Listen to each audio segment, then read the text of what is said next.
I am the Tofu Golem. Please enjoy the video. You're ready to begin. Confirm your phone supports Qi and remove any metal or magnetic accessories that block transfer. Once done, plug a 15 to 18 watt PD or QC adapter into the Zebronics pad's USB-C input and seat the cable firmly. Make sure the pad and phone back are clean and remove a thick case, since 1/4 inch or more reduces efficiency.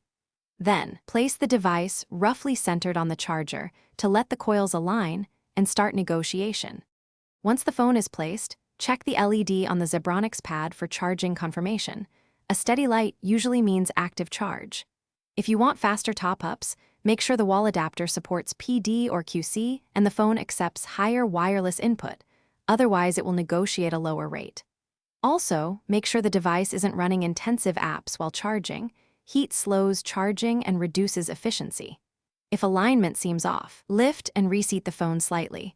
You'll often restore full current that. To finish, confirm the phone shows charging percent rising, and then remove it when you reach your desired level. Unplug the adapter when not in use to save power. If the phone won't charge, first recenter it and try a different PD/QC adapter and cable. This isolates the issue. Make sure no foreign objects are between coils and restart the phone if needed. If the charger's LED never lights, swap the USB-C cable. Persistent failure suggests a faulty pad needing replacement. Thanks for watching. Consider subscribing if we helped you today.